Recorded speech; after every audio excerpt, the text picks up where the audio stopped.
Call the meeting to order. It is Tuesday, December 1st. This is the regular meeting of the Village of North Hudson Board of Trustees. I would now like to ask the administrator, Gloria, to take the roll. Trustee Cawthorn? Here. President Klein? Here. O'Brien Berglund? Here. Staniford? Here. Thomas absent. Whalen absent. Zappa? Here. Thank you. Thank you. Agenda item number 2 is to review and approve the minutes from the regular board meeting of November 3rd. Anybody have any edits to these minutes?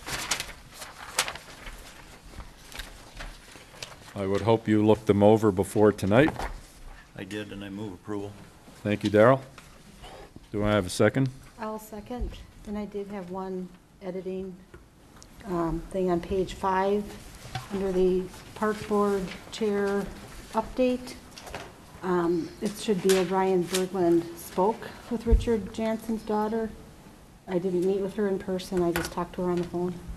Okay. Do you see that, Gloria? Yep, thank you. Okay. Yeah. Any other changes? All in favor of the motion indicate by saying aye. Aye. Opposed, same sign. Item number 3 on here is comments from the floor. This is an opportunity for residents to make the board aware of topics, issues, opportunities that are not on today's agenda. And I know that we do have a gentleman who would like to address us. Once you get up to the microphone, if you will please, there is a microphone up there, isn't there?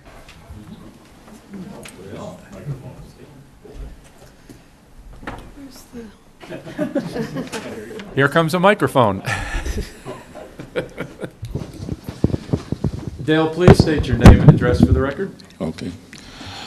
My name is Dale Schmidt, and I... Second, Dale. He's going to adjust the sound so we don't get Okay. reverberation. Okay.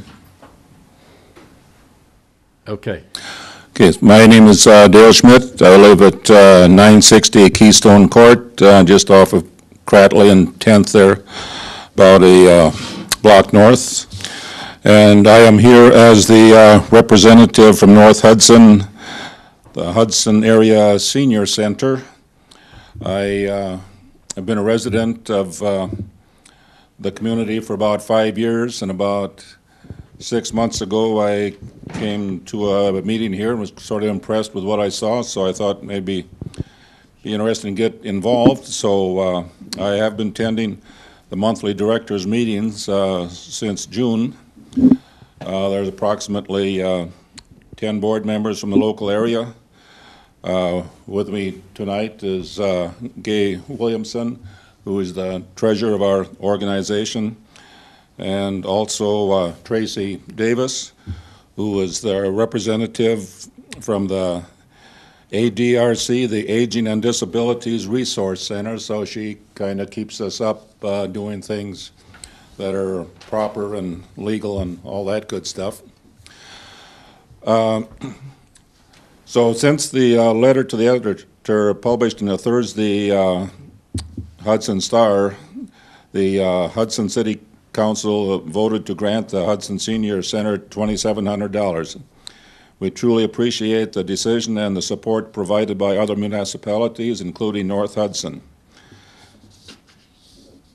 There had been a decrease in the motel tax, so we were appreciated what they had done for us.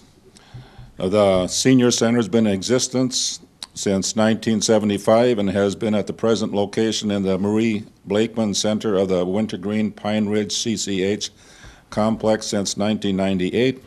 The center's purpose is to improve, maintain the function of the older people in the community, and to create positive attitudes towards growing older. Our center provides a place to participate in activities and a great social center for our community. We provide a place for seniors to socialize, use the pool table, cable television, and a computer with internet access. Blood pressure checks and a foot care clinic are provided each month. Men's group meets for coffee and rolls, along with a few games of pool, 2 or 3 mornings each week. Computer was donated in honor of a former member, and internet access is paid through grants written by the Senior Center. The Aging and Disability Resource Center of the St. Croix County offers a healthy nutrition program Tuesday through Thursday at the Senior Center. The nutrition program offers both congregate, served at the center, and home-delivered meals. The Aging and Disability Resource Center employs one person to coordinate the meal programs. 7 to 10 volunteers pack and deliver 240 home-delivered meals per week. In 2008, 11,400 meals were served or delivered out of the Hudson Senior Center. The Aging and Disability Resource Center provides bus transportation to the center for those who need it and transportation to other destinations in Hudson, including regularly scheduled shopping trips on Tuesdays and Thursdays. As the meals are funded through the Older American Acts, the people donate what they can afford. The Hudson Senior Center is a registered nonprofit agency in the state of Wisconsin. Recently, a grant from the Anderson Foundation allowed the Senior Center to fund a Monday congregate meal separate from the Aging and Disability Resource Center's meal program. The monies collected for the Monday meal in no way cover the cost. In light of recent budget constraints, the Hudson Seniors Center still lost a large portion of our funding for 2010. We could use donations to fill the gap. Donations are tax deductible. If you are interested in making a donation, they should be sent to the Hudson Senior Center, care of Gay Williamson, 908 Willow Ridge Road in Hudson. Your consideration would be deeply appreciated. If you have any questions or wish to visit the Hudson Senior Center, drop in between 10 a.m. and 2 p.m. Tuesday through Thursday. The Senior Center is located in the Marie Blakeman Community Center at 1320 Wisconsin Street.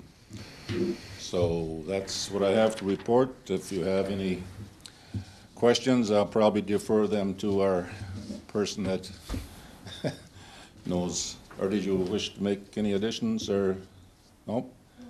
No. Oh, okay. I have an. Gay, would you please use the mic? Thank you. Oh, you can stay up there, Dale. You can stay. I have a question for you, too. For those of you who, I'm Gay Williamson, and I'm the treasurer, and I live in the town of Hudson, and I am the representative to the senior board from the town of Hudson. And I've been on the board, how long? 4 years. 4 years, should I say? It seems longer. No. Anyway, one of the things that has recently happened to us, our funding from the city of Hudson, and a great number, of course, there are a great number of people that do come from the city of Hudson that use our center. We had been on the line item for the room tax. And the new mayor does things a little bit differently from the old mayor. And it has been decided that the room tax should be used to encourage tourism rather than to provide donations to local nonprofit organizations, which it's my understanding it was used mostly for that before. About a month or 6 weeks ago, we got a call from the city of Hudson kind of warning us that this line item was going to go away, and it was going to go away very rapidly. And there were going to be some grants that could be applied for for the room tax, but we probably did not qualify. So we did apply for the grant, and we of course did not qualify. And luckily, we were invited to a finance committee meeting, and we were given another line item, but it's about half of what we had come to expect for use at the senior center. And our budget isn't real big. Our budget is about $22,000 a year as we run it right now, that our part of the senior center uses. But we could be doing so much more. if we could just afford to. You know, we're kind of maintaining the status quo, and we do have some social things, and we provide those congregate meals on Monday. But what we're really hoping for in the future, as this baby boom moves forward into the age group, is they are going to have different, that group will have different expectations. And we need to provide more. And our first step was to get that computer and printer and internet access. But we really need to be doing some other things socially. And so I guess what I have to say is that, yes, we are indeed highly appreciative of what you are able to help us with.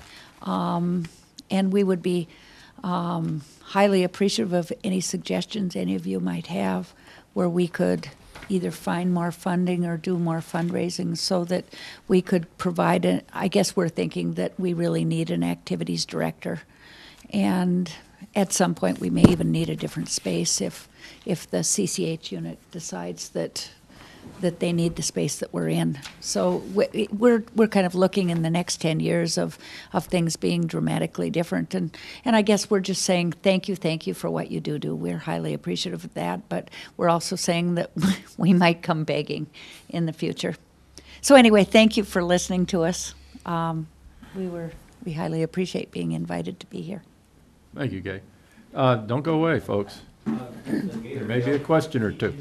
I do have a question, and you Okay. alluded to it, Gay, and that is the space. I've heard some low-level rumblings of gossip that space may be required by CCH fairly soon, and so I'm wondering how tenuous is your continuation at that location? Well, honestly, I can't even answer that. I know that about a year ago, we had a meeting with them when they raised our rent. And we, by the way, are the only senior center out of 10 in the county that is charged rent. Typically, where are these other senior centers located in a municipality? Well, Tracy, maybe you can come up here. And she is the representative from the ADRC, and she goes to all these other senior centers, and she has a better knowledge of the workings of the other senior centers. Yeah, I'm Tracy, and as Gay said, I am the liaison between the Aging and Disability Resource Center and the senior centers. It just makes good sense that we have a relationship.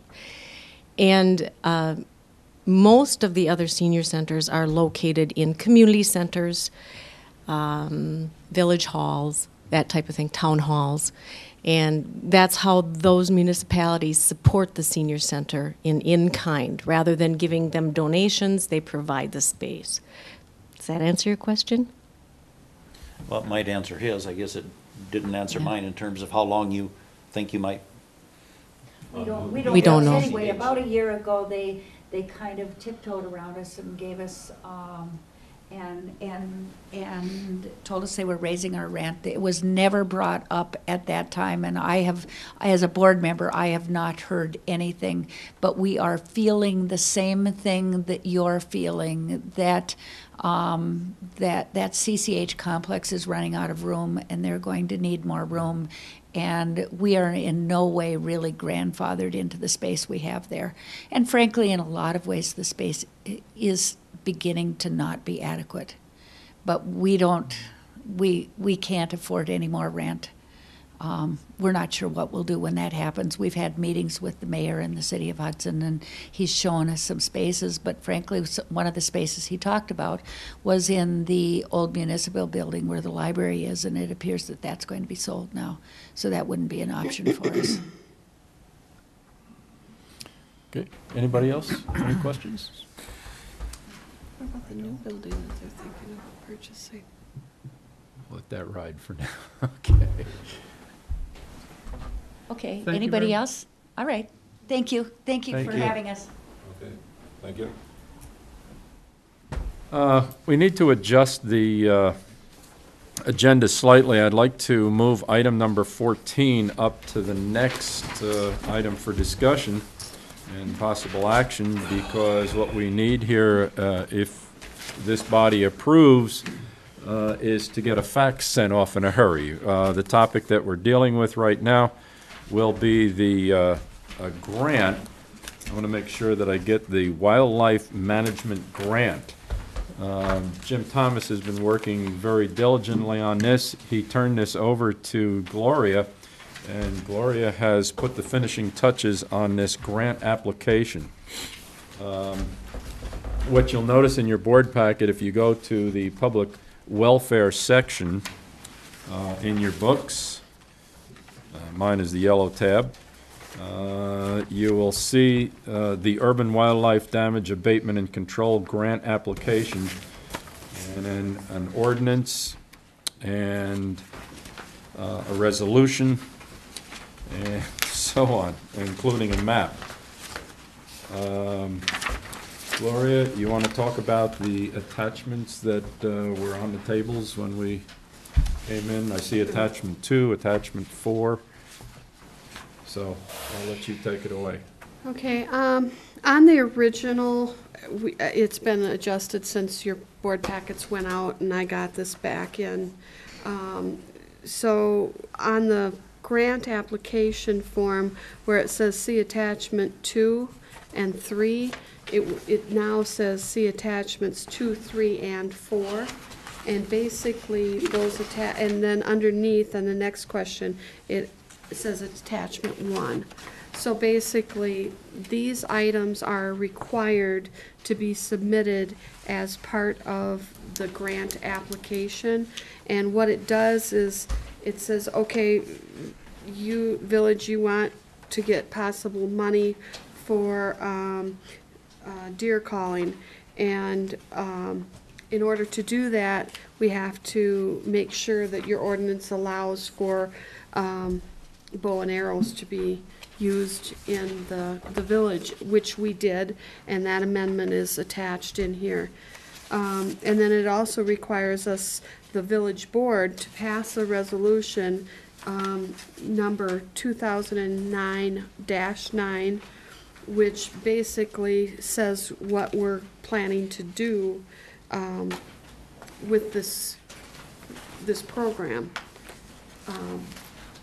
And the funds, that we want to monitor wildlife population and establish population estimates. We want to implement managed hunts to reduce the deer herd in the village of North Hudson. We're going to process and distribute the deer to charitable organizations.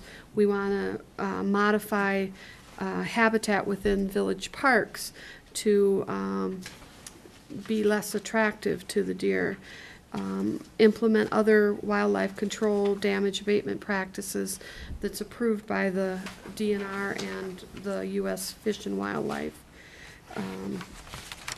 And then we need to attach a map showing what the area of the management zone would be. And since there was clarification on the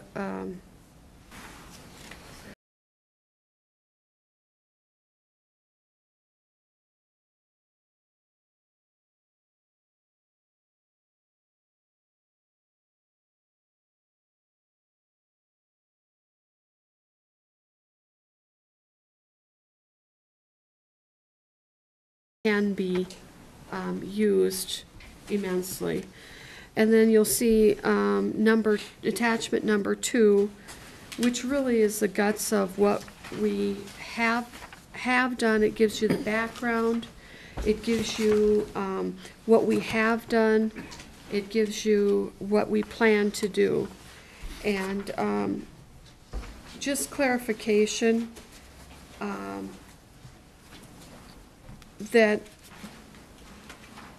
the information that we're using to determine what the deer count is in the village is based on a survey conducted by the Wisconsin Department of Natural Resources, Bureau of Integrated Science Services.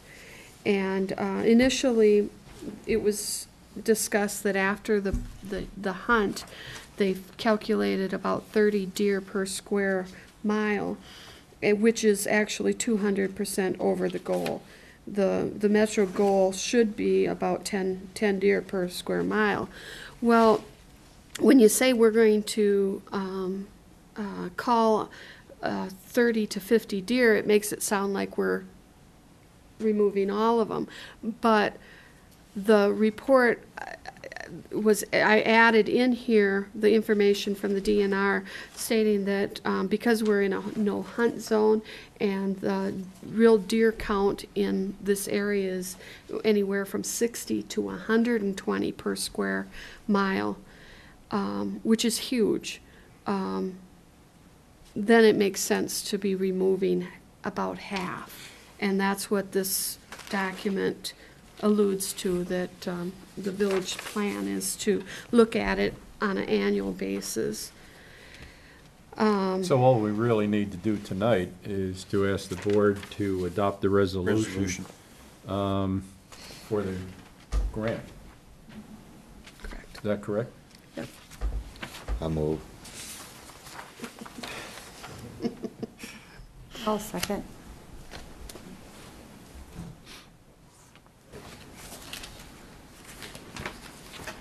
All right. But I do have a question. Did you say that you're opening up the hunting to the parks? Well, you still need to have permission from the village and property owners. It doesn't mean that it's just like wide open. There's still going to be the due process. There could be decisions made to say that you not only ask the person you're going to hunt on their property, but any home that's within 300 feet of that property get that additional. There's several different ways to do it, whether it's closing a park or I don't know what the village's intent is yet. That's something that's It up to still the comes down to board. there are many controls, even Yes. if it's a piece of public property. It's not like just because it's public property means that anybody can go in and start hunting on it. Nothing could be further from the truth on that. Many controls. So any other questions on this? Now, if this seems like we're being a little bit rushed with this, why I moved item number 14 all the way up to the beginning of the meeting, it's because this grant application has to be filed by December 1st, which is today. We have gotten permission to fax it to them so that the date on the fax will be December 1st, and hence we make the deadline. Right? Correct. So, any other questions? If it seems like I'm anxious to get this one, I want to make sure that fax gets sent off with success. Okay, this is a resolution. I believe we need a roll call vote. Not necessarily. Not but necessarily? If it's a sort of a controversial issue or you think. Well, let's do a roll call vote anyway. We'll start with Mr. Stanifer down Yes. on the table. Klein, yes. Yes. Cawthorn? Yes. Yes. Yes. Okay. Do you have a document for me to sign?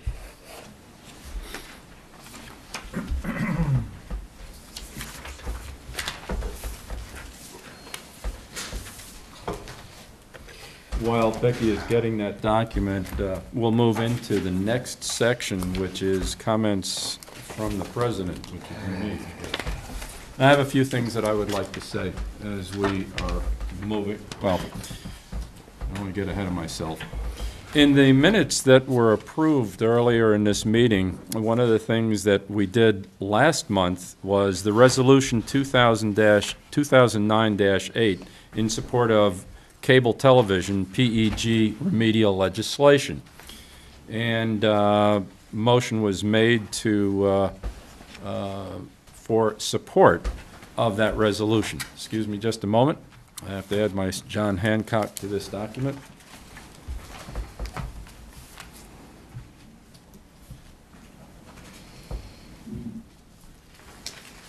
Thank you, Becky. I'd like to give you the update on that, and that document is contained in your binder. But I'd like to read, this is a document from Sheila Harsdorf, State Senator from the 10th Senate District. And it reads, "Thank you for sending me a copy of the resolution recently passed by the Board of North Hudson Board of Trustees expressing their support for proposed legislation that would make changes to the franchising of local cable television stations. I appreciate the board's input on this matter. I recognize the concerns included in the resolution regarding the effects of 2007 Wisconsin Act 42. I appreciate the board's concern with the current cable rates and competition between video providers. Please be assured I will keep the board's views in mind should this legislation come before the state Senate. Once again, thank you for contacting me. Please feel free to contact with me for questions, comments. Just wanted the public to know that we did our due diligence on this and that we did get a response back from our state senator.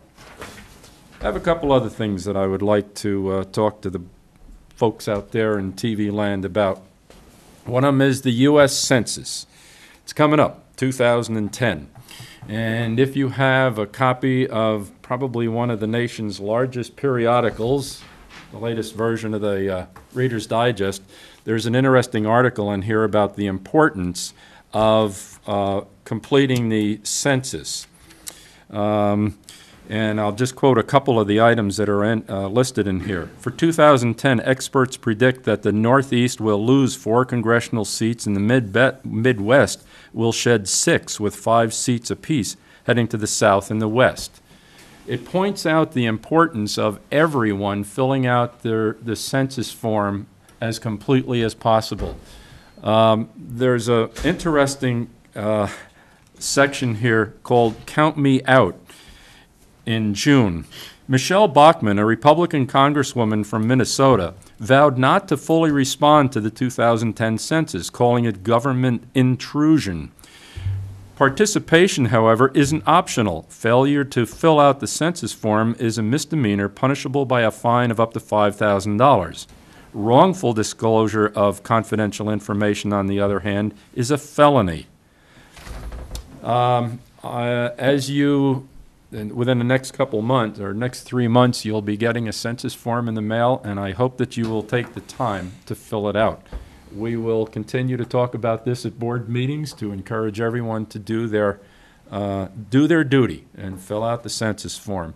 It's something that's been around since the late 1700s, and it is a very important piece of information for, if for no other reason, to make sure that we get our quote-unquote fair share of government money. Back around the Halloween time, there was I'll hold this up. I think this was a bookmark, and it was circulated quite a bit around here. Maybe I saw quite a few of them, and we had them on display or for the taking right outside of the police department. And it says, "Get goosebumps, be bright on Halloween night." The only thing that disturbed me about that was it's not a one-night deal. I'm going to use a big, long word here. It's called conspicuity. Conspicuity, making yourself conspicuous. I'm impressed when I walk around the village. When I drive around the village, I see people out walking their dogs, taking a walk in an early evening stroll. But at this time of the year, because of where the sun is in the sky, you either cast shadows or you become impossible to see if you're out wearing dark clothing with no reflectivity whatsoever. You can see me as I drive by because I've got headlights, but just because my headlights are on doesn't mean that I can see you. And so I'll come back to the conspicuity. Conspicuity, something as simple as this, and I'm going to turn this on for a second and then turn it off. This is a light off a bicycle. This is a bicycle headlight, and I'm not going to shine it at the camera, but it has another feature on it. If I press this one more time, it has an obnoxious flashing light. But I guarantee you that when this obnoxious flashing light is going, I will see you. And so I have, in conclusion for conspicuity, I have a suggestion for all of you out there in TV land, and that is to think about a Christmas gift. Put it in a stocking. If somebody in your family likes to go on those early evening walks, Give them some reflective material to wear. Give them a strap for the dog that reflects when the car headlights hit them. Make them easy to see. I hope you'll consider this. My son, who rides his bike at all hours of the day and night, said, hey, what you can give me for Christmas, anything reflective that I can wear attached to my bicycle or put on my backpack. And so we are going to do just that. The last thing that I want to talk to you about is the budgets are really tight, really tight. This year we will not be sending out a letter with your tax statement. Tax statements come from the county, and the only thing we have to do is put a stamp on them. Now you might say, well, that's not a big deal. Why can't you give us a letter along with that? And the answer is because we would then need to have another envelope. We'd have to put stickers on the envelope, stamp that envelope, and even put on return address stamps. Creates a lot of work and a lot of time. So we are going to move into the 21st century. The annual letter this year that you have become accustomed to getting will be online. It'll be on the Village of North Hudson website. That's northhudsonvillage.org. It'll appear sometime at least in the last week of December. We will also print some, and we'll have a stack of them outside of Becky, that's the clerk's window as you come into the building. So sorry, folks, but that's the way we're going to have to do it this year.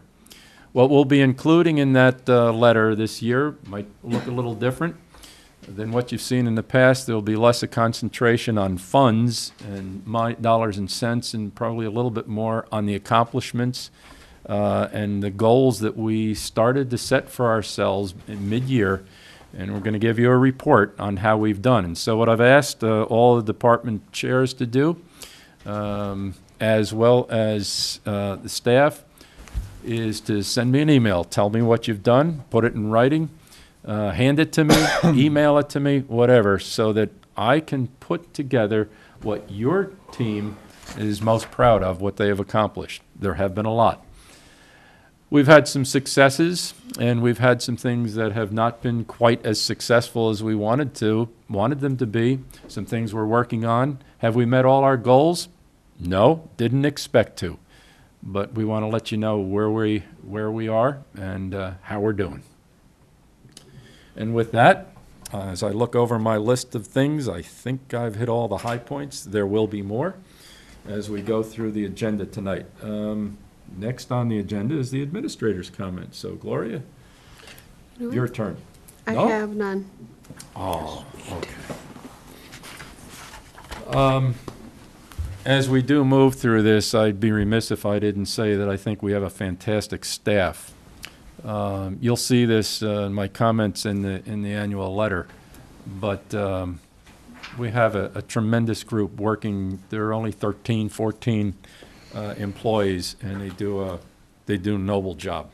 And all I can do is, at this time of the year, say thank you. It seems rather shallow, but we really mean it. Item number 5, resolution authorizing appointment of school crossing guards. Is this some? No, that's not it? Okay. All right. Didn't know if that was tied in with our PD or not. It isn't. You'll see this, the green, just past the second tab. Anybody have any questions about this? It's the resolution authorizing appointment of school crossing guards, and this is, as I understand it, Terry, this is a legal requirement now? That you approve of it, or not. We have to approve to have school crossing guards in the village. I'll move. Thank you, Mark. Second. Thank you, Colleen. And if we don't, what happens? We don't get crossing guards for the kids. Okay, Just wanted to Just- clarify that. That's the way I understand it. Okay. Actually, there's no enforcement provisions in the law, so it's hard to say what would happen if you didn't approve it. Mhm. Because by state statute. Oh, wait, we got a little, Mark, there's a little bit more detail here that we need. You have to Roll call on this, Dave? I'll approve that, too. Well, we'd like to know what folks, we'd like the folks to know what we're approving here. It is a resolution, and the state law is, school crossing guards, upon the adoption of a resolution to do so and approval of the resolution by the governing bodies of all the cities, villages, and towns located in whole or in part within the school district, provide for the appointment of adult school crossing guards for the protection of persons who are crossing a highway in the vicinity of a school.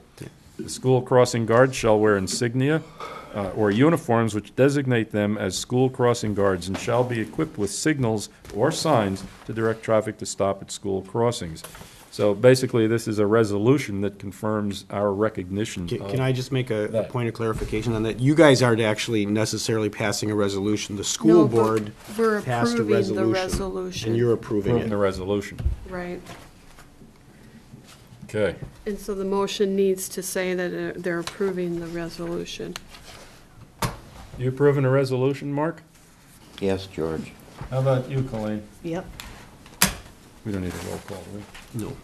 All in favor of the resolution indicate by saying aye. Aye. Aye. Opposed, same sign. Item number 6, we're back to the peddlers again. And I see the chief going up to take his position at the podium.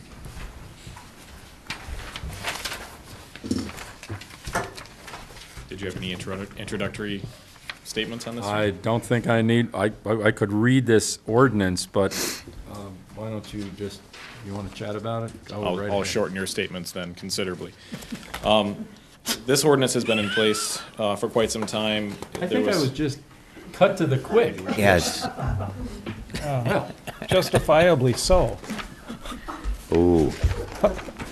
Anyway, Continue, chief. this ordinance has been in Interrupting place the for guy. quite some time. There was a change that was made several months ago, just basically changing the procedures that were put into place on how peddlers, canvassers, and transient merchants licenses were issued in basically that procedure. What the board at that time did was put back toward the Public Safety Committee direction on putting together some guidelines. And I was not at the last board meeting, but apparently when the discussion came up about the guidelines that were put together by the village attorney, the village clerk, and myself, that there was some need to have those guidelines really, instead of having a separate document, really have them incorporated into the ordinance so that anyone coming forward to apply for a license would have everything in front of them in one document in one location, and really the rules and regulations associated with those licenses. So the document that you have before you should have some strike-throughs for language that's been taken out, as well as underlined language which has now been included.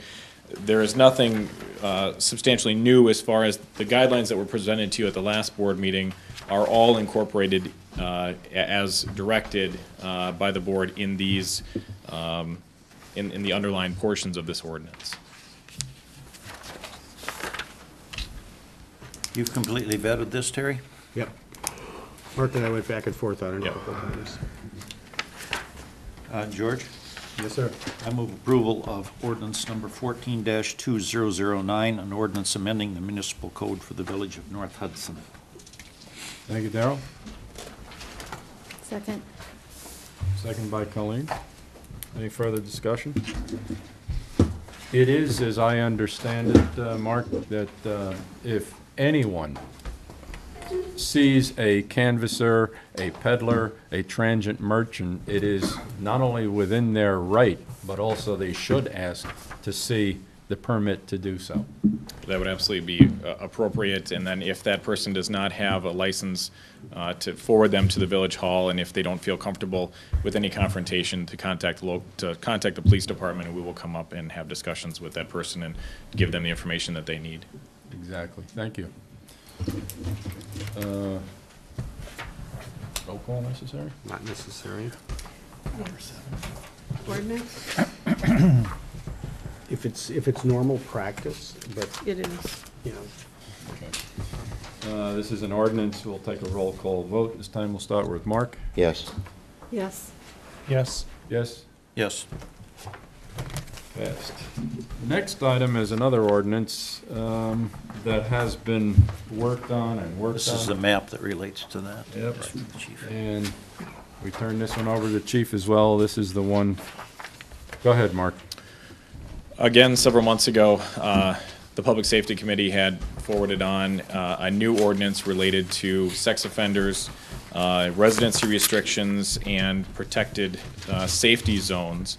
At that meeting, if you recall, Mike O'Keefe with the Department of Corrections from this area was here, as well as Jody Bagley from the State Sex Offender Registry. There was some discussion, and after the board hearing and reviewing that document to begin with, it was sent back to the Public Safety Committee for some revisions, or at least some consideration. Again, working with Terry on some of the language and some of the concerns that came forward from that board meeting at the public safety meeting, there were some changes that were made. On the document that you have in front of you, they are not necessarily called out specifically because it is a new ordinance. Everything is underlined, all the new language. There are a few areas that have lines stricken, and those really relate to the concerns that some of the board members had with sex offenders who did not have child victims. I believe it was Trustee Zappa who brought up the idea of a sex offender who may have had an offense a long time ago. It may have been against an adult victim, and now they are married, have children, have left that life behind, or have somehow, but still have the sex offender tag because of the legal aspect of it. This ordinance now is sensitive to that idea and really has the purpose of trying to protect our children. And it's really narrowed to concerns with people under the ages of 18. So there were three ordinance statute numbers, not ordinances, statutes that were stricken because they do include adult victims, and they are basically duplicated further down in the list of statutes that we would consider under the definition of a crime against children. First-degree sexual assault is now been crossed out, but there is lower down or further down first-degree sexual assault of a child, and so it takes into consideration child victims.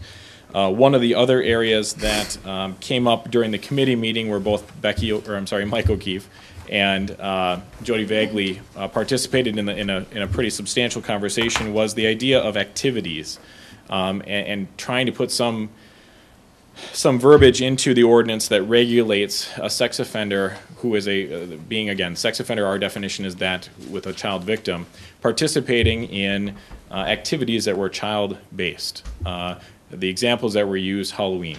A sex offender with a child victim now turning his light on and accepting children to the door, possibly with parents that are watching, and possibly with children that are out just about in groups, and having some concern for that.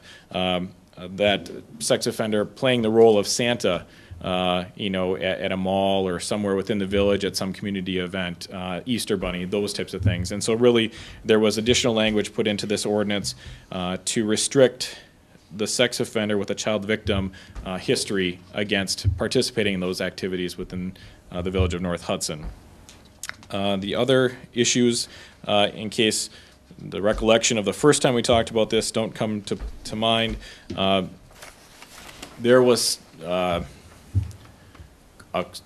Supreme Court decision that basically said that you cannot wholly within your municipality restrict a residency of sex offenders. They basically said you can't say anywhere within our boundaries a sex offender cannot live. And so really with trying to narrow the safety aspect of it down to protect children and to make sure that there's some sense of safety within areas that children congregate, what some jurisdictions have done, and I recently found out that Hammond has recently passed a very similar ordinance to this, the city of Hudson. Our ordinance is really, the base of it is from their ordinance, and we've added a few things that are specific to North Hudson, is to limit that within 200 feet of any particular, what we're calling safety zones. That would include parks, it would include daycare centers, it would include anywhere that children would congregate, and the only one really in the village that we have would be the Bible Baptist Church, which does have a youth group that meets periodically at that particular location. So in kind of, because most of us, or at least myself, I'm a visual person, what we've put together, and I've handed out to all the board members and members at the table, a map showing those blue areas, which are really our safety zones, those areas in which a sex offender with who had a child victim could not reside within the village, nor could they, as part of the safety zone, could they really come and spend any time loitering in those areas for a unspecified purpose. I've got, and it's difficult to see because the map is so large, but on the screen, and I know that the cable company was able to put this up a little bit, or the same representation on the computer as what I handed out on paper. Per our ordinance, it's within 200 feet of any boundary of a park, and then if there are any properties that have a portion of that property that falls within that circumference, then the entire property becomes a safety zone or becomes a blued area. So as you can see, there are still a number of areas that a sex offender with a child victim could come to live based on all of the other restrictions that come into place with being a designated or registered sex offender. Again, we could not blue out the entire map because the Supreme Court has said that's not plausible, but we do have the safety zones that are in place around all of our parks. And then it's very difficult to see on the map, but there's some small writing in red and a purplish blue color here that designate, we have 5 registered daycare providers in the village, and that means that they've gone through the state and they've been certified by the state as daycare providers, and they follow all the rules and regulations. We probably have several other daycare providers that are doing it without that certification, and really we had to figure out a way to differentiate that. And so what we've done is taken the 5 daycare providers that are certified and placed them on the map. If there are people that are interested in going through that process in order to become, in order to fulfill the safety zone, they're going to have to go through that process just for sake of designating them. And then again, in the purplish blue is the Bible Baptist Church, where the youth group does meet periodically, and again, an area of congregation. To piggyback that, and I guess just looking further down the map, really the furthest south that it comes is Pepperfest Park and the North Hudson School, and then the other areas are open for them to reside. There are exceptions, as there are to every rule. There's exceptions to this rule. Any sex offenders, and we currently, as I looked at the map late last week, there are 3 sex offenders that are currently living within the village of North Hudson on the sex offender registry. Only one of those, as far as I can recall, would fit this ordinance. The others would not have had child victims, and that person is still exempt from this ordinance. The ordinance in the language brings up the fact that an exception is a sex offender who has established a residency prior to the effective date of this ordinance, which, if passed, would be today, would be allowed to live within 200 feet. And as I look at the map, it really, the person kind of falls just outside of the blue area, so technically not even in violation had he moved in today, or tomorrow, excuse me, after the ordinance potentially could have been passed. There are some other restrictions related to if the person lived here previously, or lived here at the time of the violation, they would be allowed then to move back, but they'd be able to move back into the village, but they'd have to, again, find an area that would not be covered by the blue.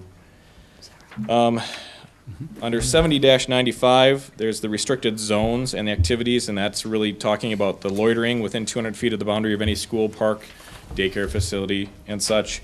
And that, again, is and it has to be without a purpose. There's several different layers to that, and I think Georgia kind of called them controls earlier on a different matter. There's several controls to that we would be able we'd have to show through investigation that there was not a legitimate purpose for that person to be within those zones. The overall idea behind this, of course, is safety and just making sure that that particular sex offender, which has had a child victim to begin with, is not basically looking to find future victims. And one of the things that Jody Vagley brought up time and time again during our conversation at the committee level was really that the sex offenders that we're targeting with this ordinance are the ones that really take the time to develop their victim. They take the time to and I'm losing the word right now, but they really take the time to spend with them. It's not necessarily an attack and go type situation. It's where they invite them over and then they provide them with candy and playtime and those types of things, and then it ends up becoming a negative outcome. And just to follow up on that. Please. Sometimes they have plans for years to mark and target. They target and plan for years before they actually do the assault. Exactly, and that's one of the things that she brought up, is that it's not, an overnight type situation in some of these occurrences. Of course, you hear horror stories all the time of someone that was abducted, but for the most part, the sex offenders they try to earn trust. They try to earn, the ability to try to transfer that child's trust to them so that they can take advantage of, obviously, a bad situation.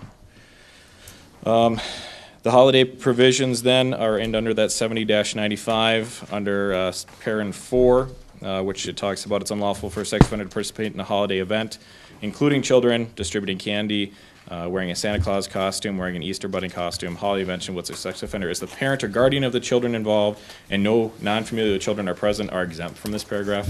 We're not coming into your home and saying, if you as a sex offender who had a child victim now has children and you want to play Santa for your kids, that's obviously that's exempt from this particular statute. That'll be allowed. But if you're inviting a number of children over and you're playing Santa for them, that's really where the violation of this ordinance would occur. There are some. Why is this one highlighted? Because that was additional language. Additional change? Yeah, it was additional language from the last time that you saw it, and it was included after the conversation with Jody and Mike at the committee level. There are some exceptions to the restricted zones as well. Churches, schools, if it's a parent of a child now that is participating in school activities or whatnot, it does include that those people make notice to the school that the ordinance is in effect and that they have a purpose to be there, and basically get permissions from whether it be a church, a school, a daycare provider, those types of things, that they're at least made aware of their sex offender status, and that some permissions are given related to that. There's an appeals process if for some reason they want to move into a residence that is within the blued safety zones.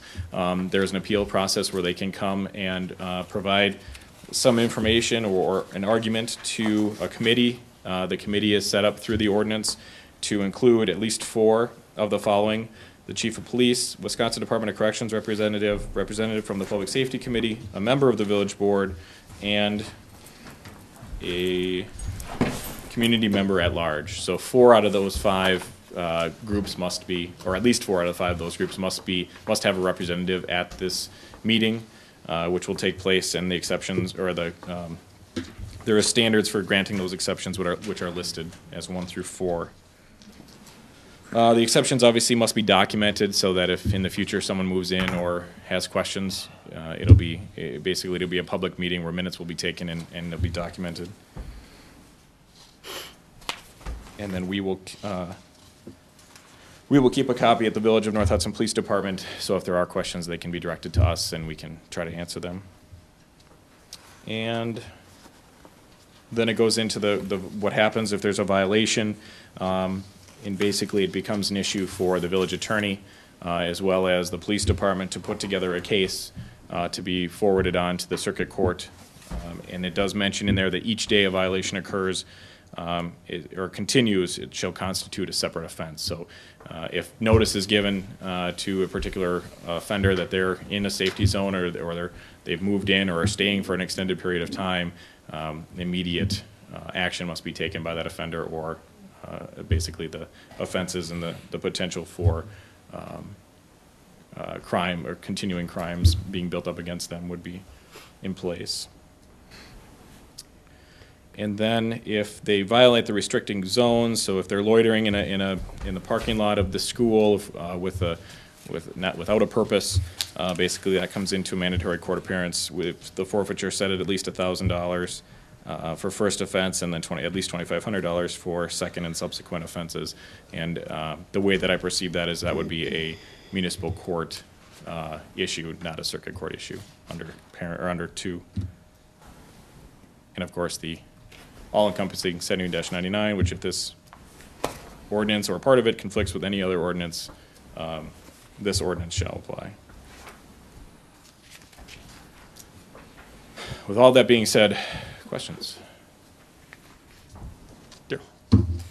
I don't take passing ordinances lightly. And this is a lengthy document. It's 8 pages, and if we adopt this, it's more enforcement, more regulation, more bureaucracy, and I still find it somewhat arbitrary that a person cannot live within 200 feet of these defined facilities, but apparently 205 is okay. So my question to you is, and I'm not being cavalier at all, if we do in fact pass this, are our children going to be safer because we have this ordinance on the books?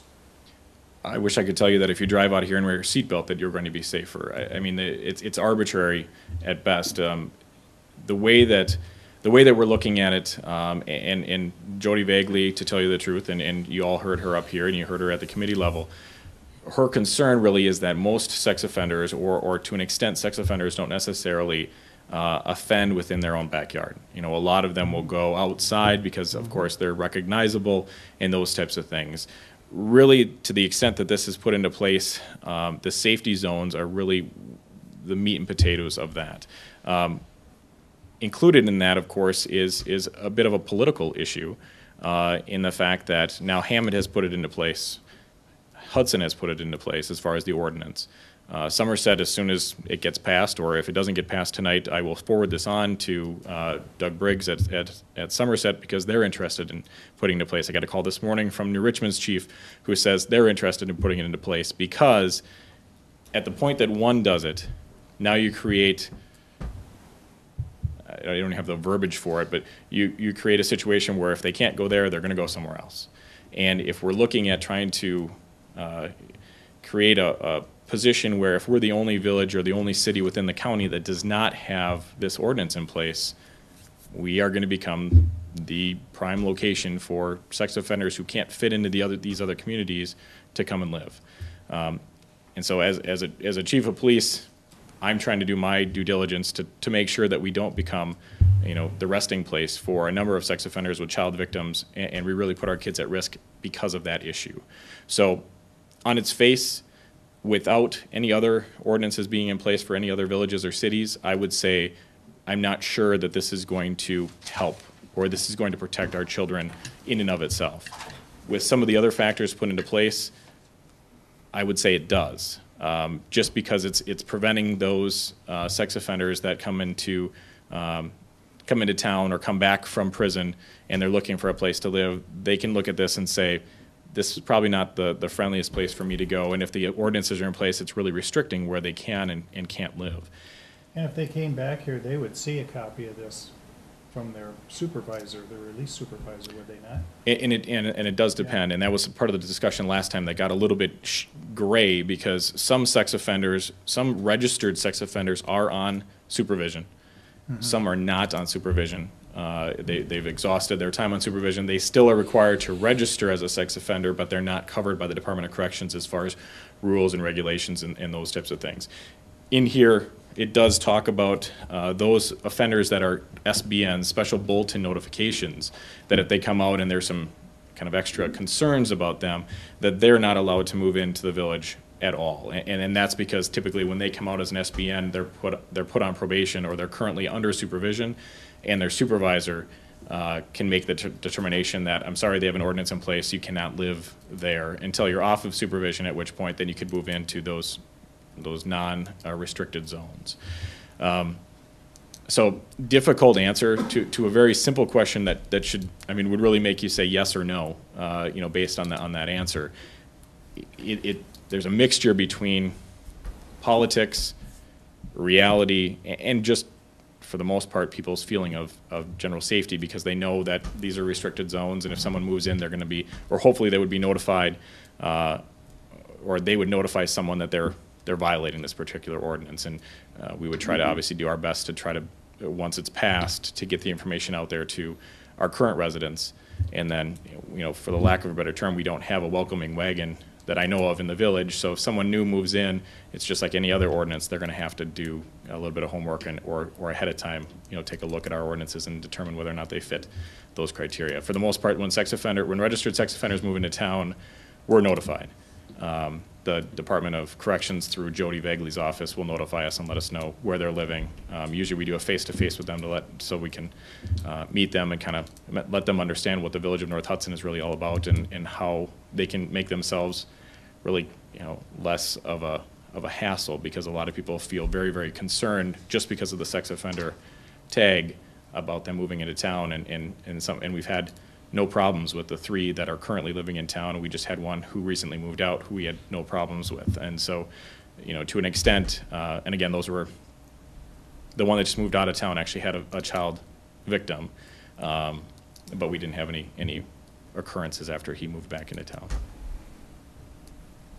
Mark, is it accurate to say that without the ordinance, if there is a sex offender who meets the criteria of a sex offender within this proposed ordinance, if they were loitering around a park or a school, you have no authority to move them along or to enforce anything? Is that accurate? That would be accurate. Now? Right. As a registered sex offender, there are no restrictions other than you must contact the state sex offender registry on a certain amount of times. I agree with Daryl on a lot of the counts, and I believe this started by following Hudson's move to do this, correct? It did. And that was led by a little bit of hysteria on their end too, correct? Now that's an opinion. Yeah, but that's and what I'll clarify that with is there was long discussion and several versions of their ordinance which went through the kind of the wash. But your characterization of this as being a combination of politics, safety, and is very accurate, and is good to bring it to the front because it is kind of a combination. Are we safer with it or without it?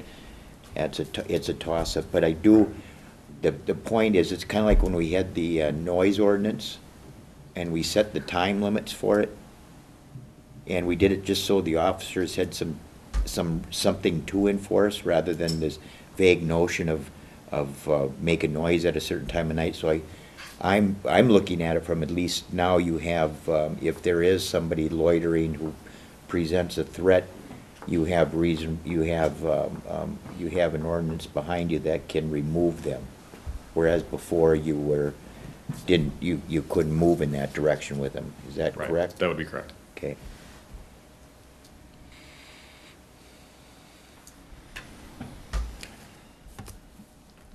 Does anyone like to make a motion to adopt ordinance 11-2009?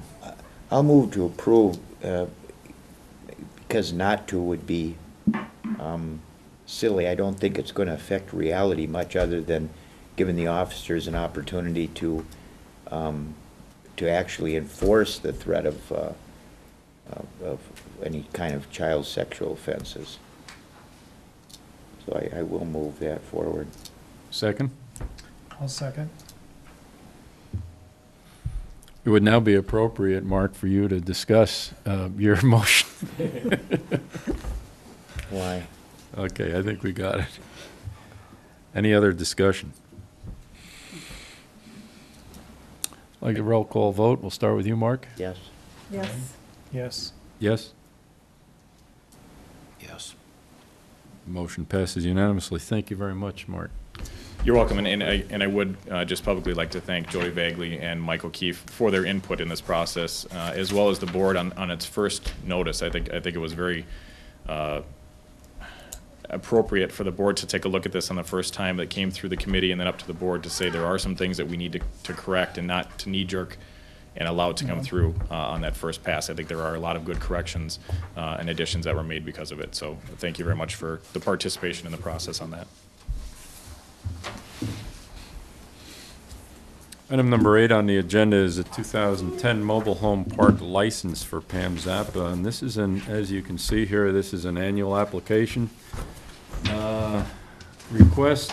And of course, there is a permit fee and all that good stuff. If you take a look in your book, you'll see on the back of the issue statement the mobile home trailer park permit application. Could I make a motion to approve the issuance of 2010 annual mobile home park license to Pamela Zappa for operation of a mobile home park located at 601 Summer Street North? Yes, you can. Would you like to make Thank a you. motion? I would like to do that. Okay. Thank you. Thank you, Darrell. All right, any questions about this? Did we get a second? Yes, we Yes, did. yes, Darrell did. Darrell. This comes before us every year.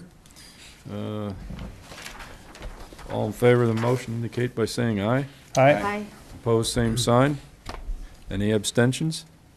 Here, George. Thank you. All right, geez, I kind of anticipated that one. Item number 9, election clerks, chief inspectors. This is an appointment. I'm sure you've read this over. There are 2 motions. Gloria, I'm going to suggest that these be read in their entirety, each one, rather than just a list, or rather than just say yes. Becky, could I defer that to you since this is your baby here, if you wouldn't mind reading the motions Well, with your, can she make the motion? Anybody here can read it. Anybody here? Anybody can read it. Well, what I'll was- read it. What did you want ahead. me to do? No, I just want to make Why sure don't I- that we read all the names, Oh, I thought you said. just to approve. I'll read it. told me Go ahead, to Joe. smile. Oh, Okay. Let's just clarify, yeah, you're not just reading it, you're gonna. I'm making the motion. no. Okay, and what would that motion be, The Joe? motion would be number 1. How's that? Are you going to make 2? No, Okay. somebody else will have to do that. Right. It's too hard. Move to appoint the following Democratic election inspectors: Evelyn Larson, Karen Crowley, Heidi Wagner, John Borup, Judith Schultz, Marianne Hanley, Marlene Cox, Deb McNally, Jack McNally, Peggy Rogers, Jean Schneider, Laura Whitney, Margaret Wopat, and alternates Mary Kay Hunt, Colleen O'Connell, and Kathy Leaf for the term of January 1, 2010 to December 31, 2011. Do I hear a second? Second. Discussion on that motion? All in favor indicate by saying aye. Aye. Pose same sign. Motion carries. Who'd like to read motion number 2? I can read number 2 as well. I think you can. You did such a good job with Thank motion you.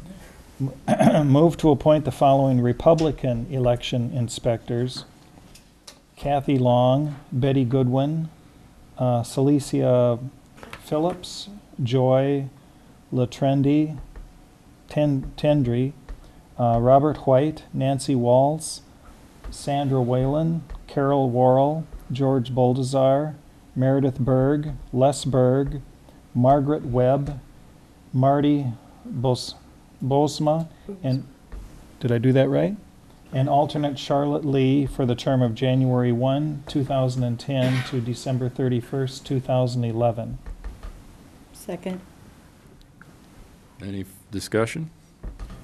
All in favor of motion number 2 indicate by saying aye. Aye. Pose same sign. Thank you. I'd like to thank the people that have volunteered to do this sometimes very grueling job. Item number 10, the Plan Commission, and I see Mr. Plan Commissioner is here. It's all yours, Mike.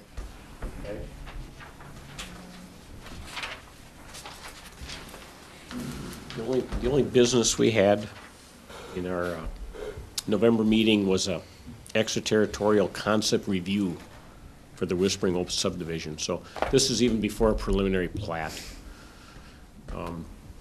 This is out on Cratley Lane. It's in the township. It's not in the village. And we talked to them last year because last year they put together a few small lots and then they had this big lot that was a future thing, and so now this is the big lot. And they're talking to us and the 2 townships in the county and everyone else who they have to talk to kind of parallel instead of us being last. And they just wanted to give us a heads up on it, so we got some maps, and I believe you got them in your packages. And they just said, I think, anyway, they have a 2-year plan or whatever to develop these 27 lots or these 1-acre lots, and so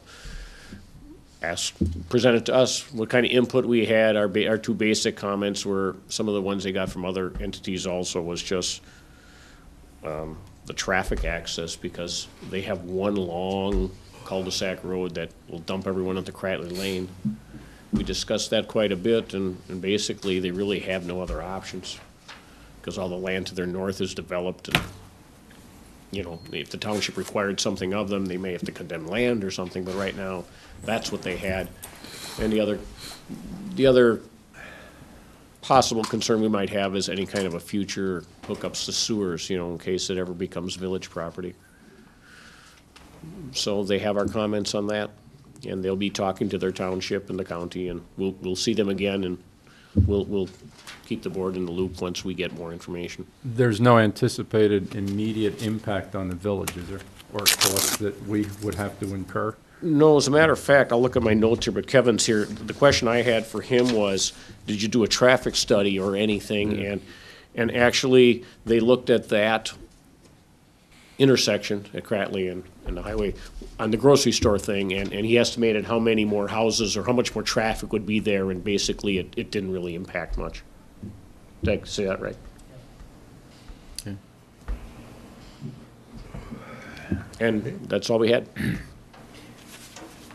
Terry, could you clarify for us what authority the village has in this matter, if any at all? I know there was some confusion about different extraterritorial versus... There's 2 extraterritorial authorities that may exist for a city or a village, and one is extraterritorial zoning, and the other is extraterritorial subdivision plat review. And the village of North Hudson does not have extraterritorial zoning in this particular, period. And so the zoning questions will be questions for the town of Hudson, which does have zoning. So all the zoning issues will just go straight to the town of Hudson, and we won't have anything to say about it. We do, however, have extraterritorial plat review. So we will get the opportunity to review the plat. The Plan Commission will get the opportunity to review the plat and make sure it meets all of our requirements, and then either approve it if it does, or not approve it if it doesn't. So that's where we stand on that. Also, the third the county will be involved as well, not really a municipality, but the third government entity that'll be involved in approving this will be the county. Because this is another thing that, I mean, it may not affect the grocery store, but it is more traffic throughout the village, and it's not part of our tax base. And our village engineer is reviewing it, and I understand the building inspectors will be reviewing, you know, as a subdivision. That was the big, you know, some of the comments that we had, is trying to have connectivity, looking out for future roads. I'm going to ask you to start over again, Kevin. As you probably got a copy of our comments. I mean, the biggest thing that we were looking at is having some connectivity. So some of the, like on the east side, there's a road that's stubbed out. We'd like to see, that particular road tied in, and I think, the town of Hudson's looking at that along with the county, and then potentially, on the west side of that parcel, if and when that development goes through, that would open up another avenue for some additional traffic out to the west. And if you remember, just to the west of that piece is the Zappa parcel. That is it within the corporate limits, and there will be provisions within the plat to have a connection road to the north. So it would just try to alleviate some of that traffic on Cratley and have another connection point out to 35. So I just want to clarify, because it wasn't an agenda item and it is coming forward, we didn't waste paper with supplying everybody with copies of everything this time. It was more intent as a as an update. In fact, we had gotten this map in a previous board meeting, Yeah. probably sometime last summer. Yeah, Well, if that you look was at, if you look at where they're on Cratley, the small lots they have on the Cratley, that came up October last year. Yeah, So you might have seen it Yeah. then. All right. so you'll update us next October again? Don't want to rush into anything. What do you think the bridge will do for traffic?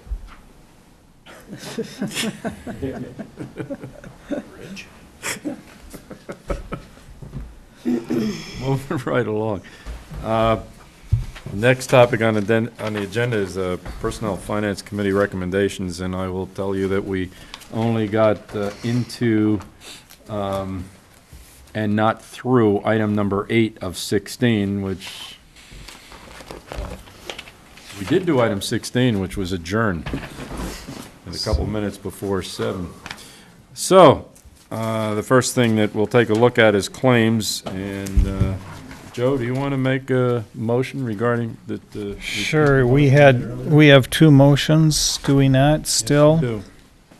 Let me find the first one. The first one was 43,727, was it not? Yeah, with 32 cents. And 32 cents, okay. I move that the board approve the November 2009 non-reoccurring claims totaling $43,727.32. Second. Any discussion on this set of bills? If not, I'll ask for a roll call vote. This time we'll start with Mr. Stanifer. Yes. Klein, yes? Yes. Yes. See, Grazie. for bilingual.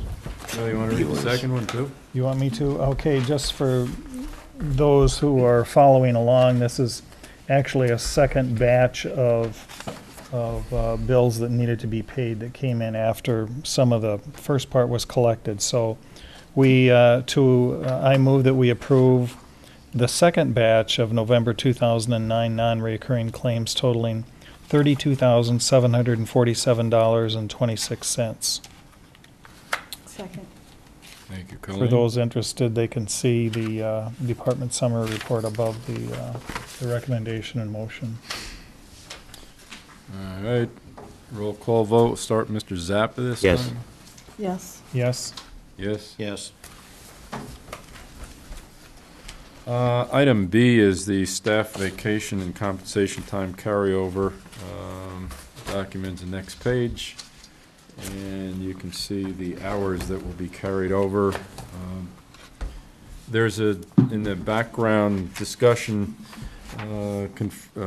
reminds you that this comes out of the handbook, and that this was adjusted a year or so ago, wasn't it, Gloria? About a year or so that there were limits on how much could be carried over, and this is consistent with that change. So, any questions? Oh, let's get a motion first. I'll move to approve. Thank you, Mark. Second. I heard Colleen, okay. Now we can talk about it. If you have any questions, now's a good time to ask. There being none, all in favor of the motion indicate by saying aye. Aye. Aye. Opposed, same sign. Item C, North Hudson staff and equipment. These are the service rates. I'll move approval. Thank you, Mark. I'll second. Any discussion?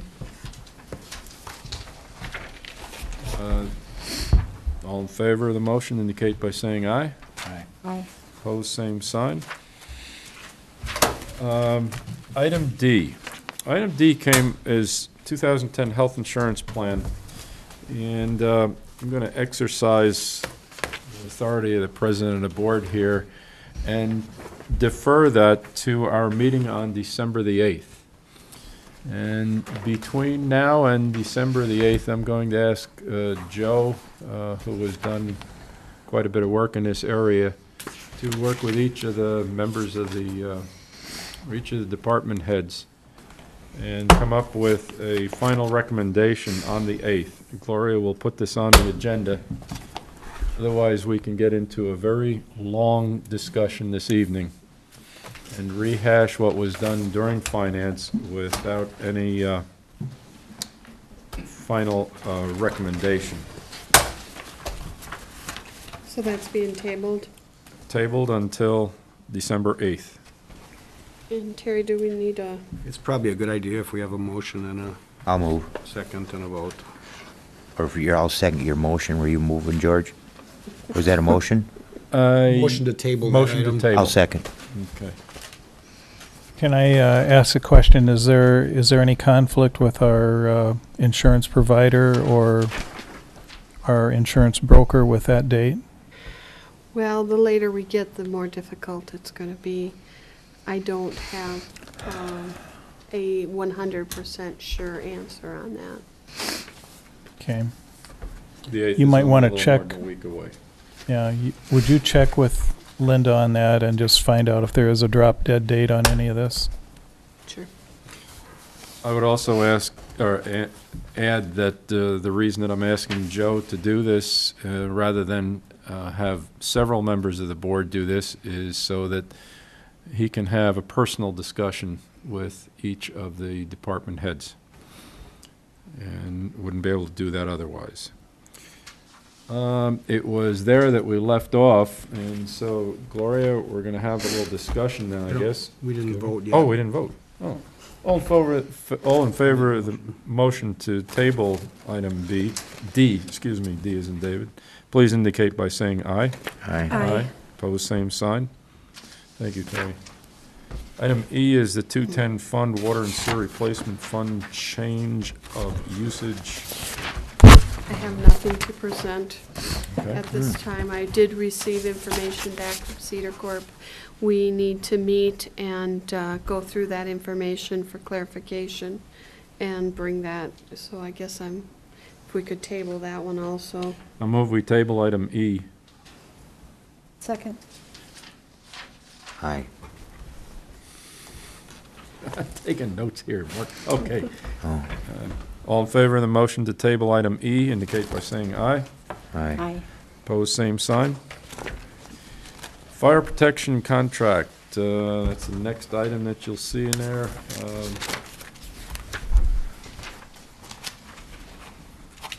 I'll I'll move simply ask approval. for a motion to,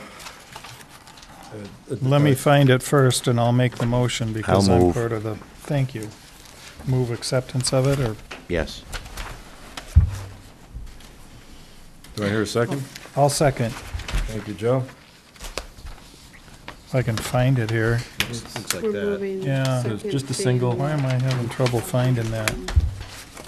Yes, 2010 Village of North Hudson and City of Hudson Fire Protection Contract.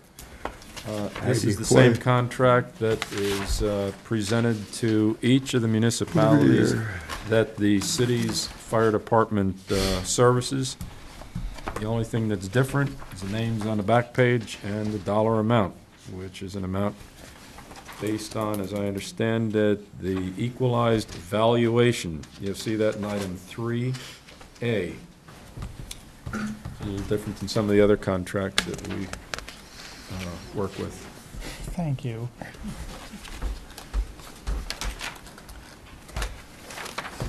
I know I've seen it, it just, if I seconded, I should make sure I've seen it. Yeah, I'm sure it'll be referenced a lot between Just now and next There year. is just a slight correction. Notice that this, in witness whereof village clerk, they're asking for village clerk, so I'm pretty sure that on your master, we'll just cross this out and put in Yep, Becky's name, all right? yep. And I'll be glad to sign that tomorrow, if the board passes the contract for fire protection. Any question on the fire protection contract? Same as last year, except Aye. an increase. Because this is a contract, we need a roll call vote. We'll start with Mark, who's already Aye. indicated aye. Yes. Yes. Yes, Yes? Darrell? Yes. Thank you. Ambulance services is the next document, much more detailed document. And you'll notice that it is based on our population. which is listed here as $36.92. I'll move approval, George. Thank you, Mark. I'll second. Any questions about this contract? This time we'll start with Darrell. Yes. Klein, yes. Yes. Yes. Yes. Thank you. And finally, item H, 2010 proposed budget. Gloria, the stage is yours. We do have, the publication requirement has been fulfilled. We do have a December 8th meeting to have the public hearing to approve the budget and the resolution approving the budget. At this point, there could be some effects to this budget, one being that the insurance carrier information may change, which would affect the budget, and the wages was decided after the fact. But I believe that between the offset of the two, there should be a minimal adjustment, which would mean that you do not have to go back and republish it, that the board has the authority to approve that change. And that's it. Okay, just a note on here, do we need a? I'll move approval of anything Mark? regarding this Yeah, item. we don't need Okay. motion. Just in for this case. one. This is just for information. I know it said approval requested, but bypass that. I'm This is easy. a document basically that would go to the paper, is that correct? Yes, and it has been published. It has already been published. I had the occasion to be at the City Hall. I was talking about contracts with personnel there, and they asked about our budget, and they asked for this sheet. And I had highlighted the village line. And I had a couple people who were quite impressed with how we've been able to keep the costs down. And I should also indicate to the public that we have a less than 0.2% increase in the, help me here, Gloria, in the mill rate. What was that, George? How much, George? It was actually 0.17.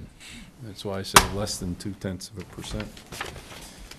There'll be some more discussion of this on the 8th, and the public is welcome to join us for that exciting discussion. And that's the village mill rate. Yes, the village's mill rate. Yeah. You'll definitely see differences. We have no control over the other entities. And you'll see some other changes there that would have liked to help. Anyway. Public Works is next on the agenda, and Mr. Stanifer, do you have anything that might want to discuss? Public Works? I don't have anything from an update standpoint, but there are two items that we want to bring forward. 2010 capital project, the 10th Street North project, has been reviewed at some length by Public Works. We did move approval and recommendation to Finance and the full board that this be approved. As you are aware, we did talk about this then in Finance as well, and it was approved there and recommended to the board for consideration and discussion. This is a project that we've identified in the five-year capital plan, and based on its PACER rating, are recommending that this be included as a 2010 capital project. Do you want to have Supervisor Ekblad make any comments about this, or this has been discussed Yeah, through several entities? Yes, But it has, but if you want to discuss it, or you want to invite Mark up to the podium? why don't we have Mark and maybe give the highlights of it for the viewing audience, and, so they're aware of what this project specifically is and why. Basically, we looked at this project through the five-year capital improvement plan during the Public Works Committee this fall. It was raised as a top priority within five-year capital improvement plan.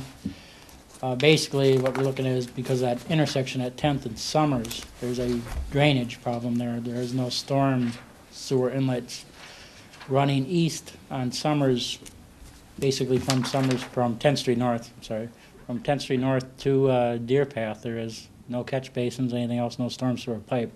So that means all that water roughly has to come down that whole length of the street, which is approximately about 1,100 feet, before it can actually turn the corners and go either north or south and be able to get in the catch basins.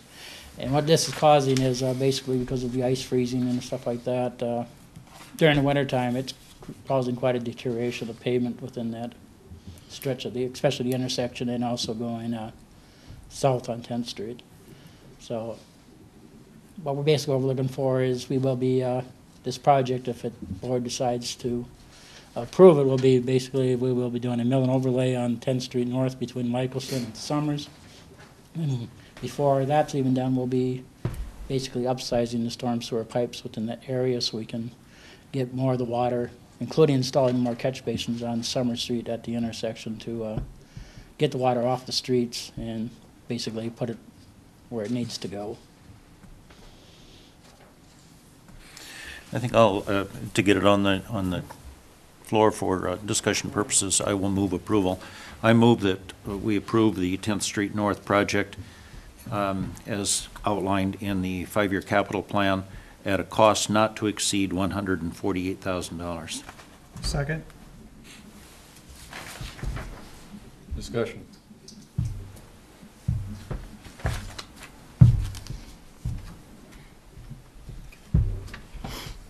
One of the problems that we may have is we can only lay down asphalt until we run out of money. Is that right? That's why we put the cap at 148,000 on this. And so this is going to take a great deal of work on the part of not so much the Public Works Department, but Kevin. Yep. Say how far we can pave. If you remember, we've been in the same situation with the Station Lane project. Yes, we have. Okay, Yes, we that's the have. storm sewer section. Any discussion on the, you have, by the way, for our viewing audience, we board members have quite a bit of detail on the costs, the breakdown on those costs. And that's estimated from Cedar Corp, correct? Those are the estimates from Cedar Corp and not necessarily what the vendors would charge. So this is a first stab at it. Any questions? This would be a spending issue, so I believe we'll take a roll call vote. The motion's gonna be not to exceed $148,000? Yeah. Okay. Correct. Still thinking, Mark? No, I'm ready. I was We just got a second on that? wondering Oh, yeah. if there was any other Yes. criteria. Seconded it. Okay, Mark? Yes? Yes. Yes. George, yes? Yes. Okay. The second item also has been discussed at Public Works and approved with board recommendation, discussed at Finance, board with an approved recommendation. This is the village skid loader, and the recommendation is to trade that in for a new skid loader at a cost of on the hour meter of $10 per hour. So we approved and recommend that we do this to we wind up with a new skid loader, new warranty, save us from maintenance and repair costs. And the recommendation was that this be approved at a trade-in cost of $10 per hour, not exceeding the math at 115 hours. And so your motion is? The only reason I asked is because earlier we had a motion, did we not, I thought we had not to exceed. Okay. I just want to clarify to make Okay. sure we get it. Then I move to approve the trade-in of the skid loader to Value Implement at a cost of $10 per hour, not to exceed 115 hours, and to receive a brand-new skid loader in its place. Okay.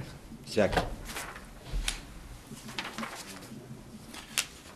That is, in effect, the same as the motion that was suggested. Was approved by Public Works. By Public Works. Very good. Okay. Any discussion? Again, a spending issue, so we'll start this time with Darrell. Yes. Klein, yes. Joe? Yes. Elaine? Yes. Yes. Mark?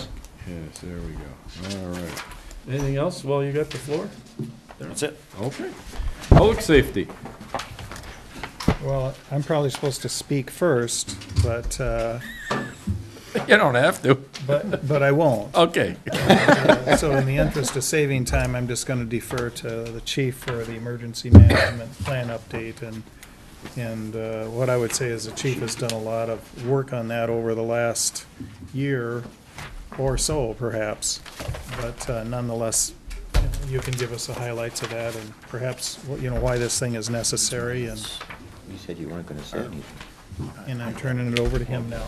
And again, in the interest of saving some time, this has been on the agenda for public safety since January of 2009. It is an annual update that we have to do to meet some of the requirements related to emergency government within the county level, the state, and so forth. There's a number of idiosyncrasies within the emergency operations plan because of really all the unknowns that go along with it. Really, the emergency operations plan is an all-disaster type mitigation to try to look at planning, to try to look at training, to try to look at equipment, and then, of course, in the event of an emergency, whether it be a tornado, a large fire that would cover an area, flooding, man-made disasters, and in trying to give direction to the village in how the response would take place.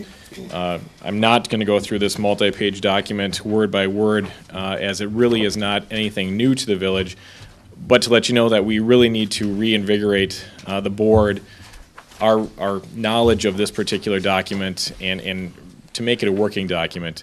I say that it's been on the agenda since January because the state has made multiple changes. The federal government through FEMA, through the NIMS, National Incident Management System functioning, they keep adding requirements to this particular document and really recommendations on what items should be in there.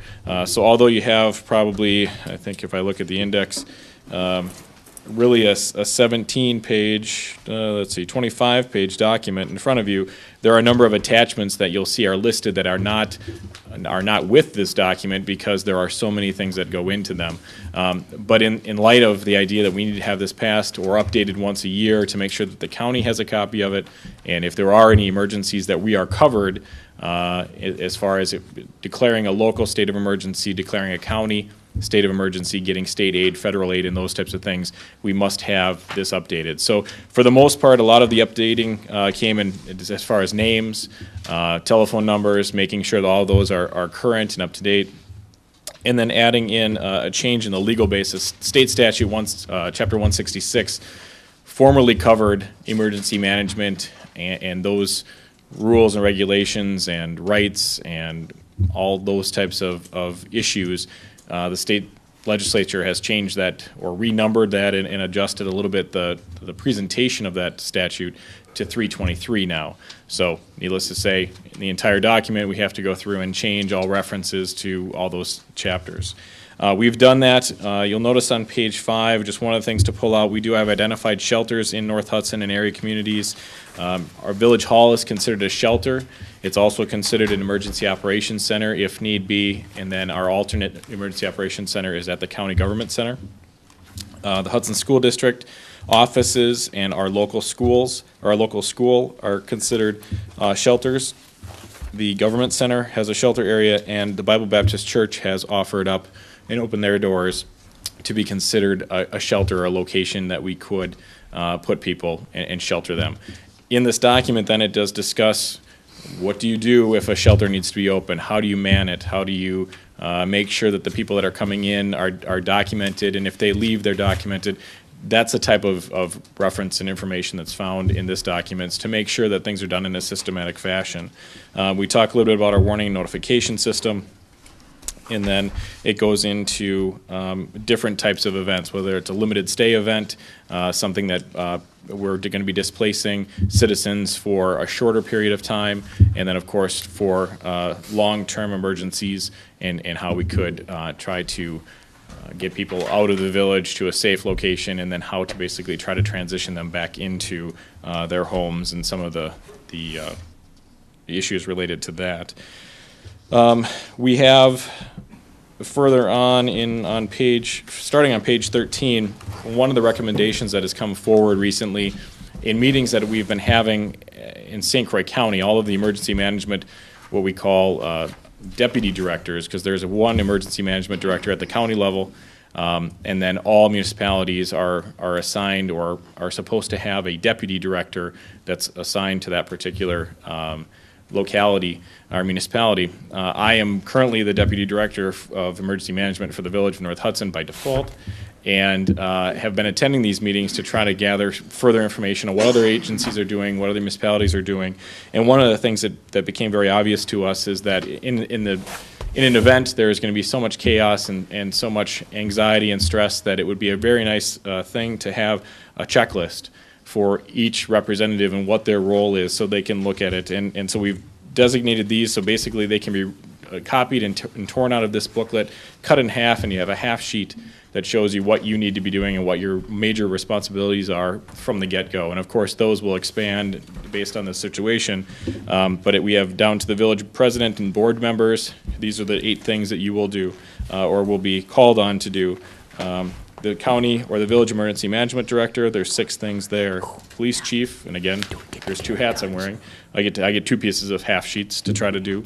The fire chief and those types of things. So we've really called out each role to make sure that in the event of an emergency, you can walk into this building, be handed a half sheet of paper, and really know what your role is. Now, whether or not you know how to do that role, we're going to get into with some training and some activities that we're going to try to put together in the next 6 months to really give people a feel for what their role is as a board member.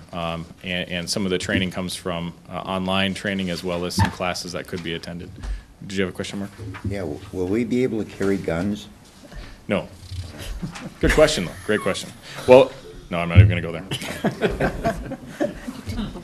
How about a bow and arrow? Is that what you were going to ask? If there's a deer in close There's a proximity, deer. possibly. And then at the end, there are just basically templates for the resolutions that would need to be passed in order to get some of the funding coming our direction from the county level, the state level, and some of the support that would come through depending on the size and of our particular event. We had a storm a couple of years ago, didn't really play into our emergency operation plan except for the fact that we did have a resource through emergency management at the county level to be able to get funding or get some level of funding back based on documentation that we sent to the county level to be reimbursed for certain costs that were above and beyond the normal operations of the village. So this really helps us to be in line for those monies because it shows that we have a plan, that we're trying to work on it, and we're always updating that plan, and that's something that we do every year. With that being said, what I'm looking for is just acceptance and a motion to approve the operations plan updated December 1st, 2009. Again, it's something that we will continuously be changing and updating. Second. Thank you. Mark, okay. And who seconded it? Colleen. Colleen, okay. Thanks, This is an Mark. excellent document, and what I would recommend that you do is to take it out of your binder and put it in a safe place at home. I would draw your attention to pages 8 and 9, which is a list of some of the, I'd say, a very comprehensive list of who do I call when I need, and there it is. An excellent list, pages 8 and 9. But I would encourage each member of the board to read this document thoroughly. And one thing that I did add after the copies that were presented to you on the face of the sheet, that we will have copies located in the conference room, one in the village administrator's office, one in the village clerk's office, and one in my office. In the event that there's an emergency, you'll know where to go to find basically a copy that will be in a hard binder, as well as the copies that you each can take home with you. And Mark, it's I did alongside your notice the tool. one page, it said, it in effect said this page left blank intentionally. It's the, Right. the line of succession. Will that be filled in? It will, and as a matter of fact, in the version that was given to the committee, that form was in there. Okay. And that changes every February, January, With April? the change. With the of, change in the board after elections. So it Okay. changes in there. So that basically is a bit depending on the year that we're in, can be slid Right. into place. Right. I want to make sure that is included in here before we put it out in various places. Absolutely. Yeah, can we Okay. change, is that gonna be like a point system again? The line of succession? And if so, can I get on that list, do you think? You'd have to talk to the village Oh, am I? president. Yeah. Well, nobody ever tells me. Yeah, you're on it. Oh, Every okay. board member's on it.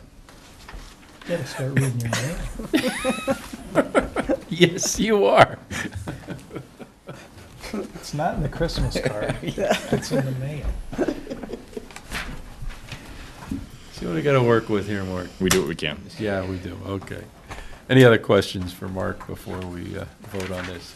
Excellent documents there. Thank you very much.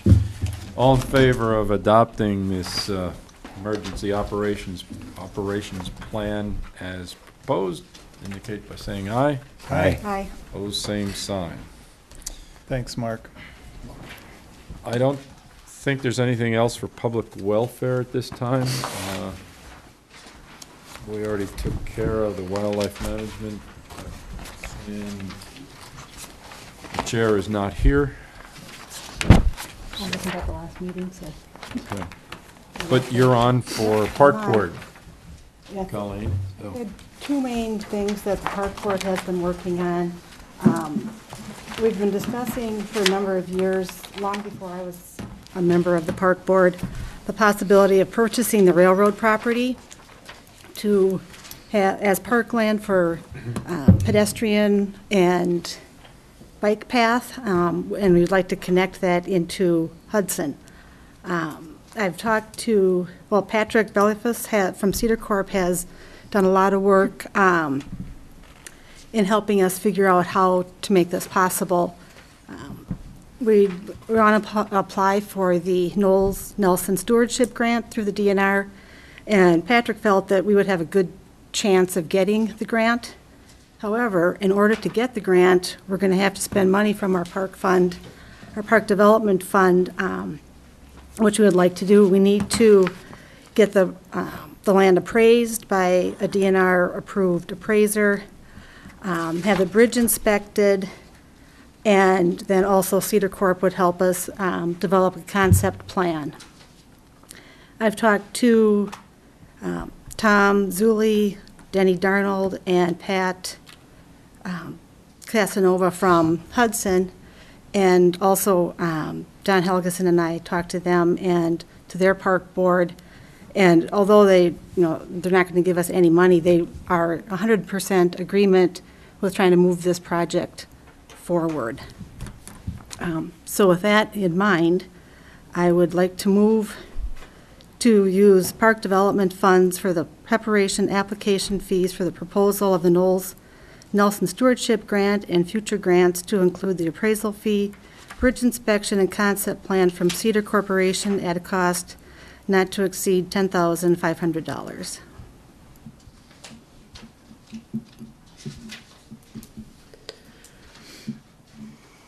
Is there a second? I was going to ask the same thing.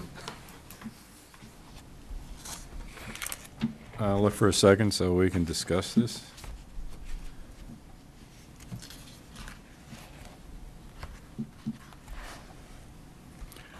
Well, I'll second it so we can discuss it, but I don't know that I'm inclined to support the motion ultimately, but maybe I will after discussion. I'd also like to point out that it is in our 5-year plan, park and outdoor recreation plan, which was approved by the board. And in the comprehensive plan, the residents had also talked about how they would like to have more pedestrian and, walking trails and bicycle paths.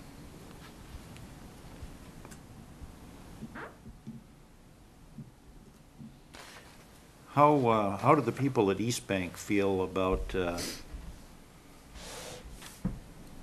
possibility of this property becoming parkland and having people walking Yeah, well, I talked to, down that property? a friend of mine who lives there, and she said that she knows people in the development who would be in favor of it.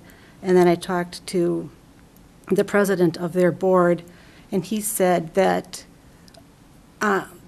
he was kind of neutral on the idea. He says he's not really in favor of it, and he's not really against it. He said that some people probably would not like the idea of people walking through there, but he could also understand how, the rest of the village might like it. So he wouldn't, and he said when he had talked to the railroad some years ago when they wanted to purchase the property, he just commented on how the railroad is difficult to work with and that we might have a problem working with them. Mark has a comment on that topic. I think two things that come to mind, and I was not at the park board meeting in reference to your question related to that particular parcel. We get a number of complaints of the amount of traffic along that basically the roadway that goes back to the north side of the dam area, and because it is private property and they've left it open to and really not put any restrictions on it and allowed people to go back there and fish, there's no regulation. There's no way to regulate that. Were it to become park property, it would have, or we would be able to set hours of operations. We would be able to control some of that foot traffic potentially, if that's the village's idea, as well as in not necessarily in so many recent years, but in years past, the police department has had a lot of issues with I guess people down there at all hours of the day and night, I guess youth activities, gang activity, and again, with it being a park, there would be more controls that could be placed on it to really give us regulatory powers over who and when they can be in that particular area. But I know the East Bank, most of the complaints that we get are late night people driving back in there, and really conversations about drug activity that we have not yet been able to find, but belief that that's what's going on. And again, with it being a park, we would be able to put more regulation on that and have more restrictions put in place as far as that slab of Could we property. not, when you say that they have not put any restrictions, you mean the railroad has not put any restrictions? Couldn't we ask them, or maybe even require them in some fashion to not allow access back there as a public safety issue? I don't think that we could require them, as it is private property. I don't think there's much that we could do for that. Of course, we could ask, but it sounds like Colleen has some experience with some of the neighbors who have already approached that and are not getting much assistance Well, I with inquire that. of Terry, I mean, if it's a public nuisance, or I mean, if there's some nuisance factor or some liability issue, could we not approach a private property owner and ask for some kind of restriction? I think there's, what you said, two things. I don't think there's any liability issue that the village has here, but if it rose to the level of a public nuisance, I think we could possibly enforce that, yes. There's another thing we could enforce too, and that is the vehicular traffic that goes back there. I would imagine that if that's turned into a park, there wouldn't be any vehicular traffic going back there. Just emergency. Well, that's, So, I'm not yeah. talking about that. It'd be one of those posts in the ground that an emergency vehicle could unlock the post and take it out, but right now there is, people drive back there and they fish, and then back out, try to turn around. It's, what the railroad has, I think it was the railroad who put up a gate. There was quite a bit of activity on that, what's left of the bridge. And they've been going down there for 40 years. Yeah, and people were, there's plywood on it now, and, but I think the railroad finally put a gate across it with no trespassing signs on it. Right, yeah, it's their property. They were the ones that put that up. Do we have any idea what the cost of this might be, or is that what you would be, That's what we need the appraisal for. yeah? The, No, the cost of the land and the development of it? Do we that's what- need to approve this tonight? Is there any timeline Well, on this? the development grant is due May 1st to apply for the Yeah. grant. Well, This is, Can- real quickly, forward thinking, something that looks nice down down the line, won't disagree at all. An hour ago, we scraped by to approve fixing a road that's been sorely in need of one for some years. I don't know if I could approve spending $10,000 on a concept plan when we're struggling to pay to do just obvious repair to the roads. I know it comes out of a different fund, but I'd have trouble explaining that to somebody. Is this budgeted? Is 10.5 budgeted Well, in the budget? It's in the park development. I'm Funds, you sorry, want- yes, it is, right? Yeah, actually, I put in. Yeah.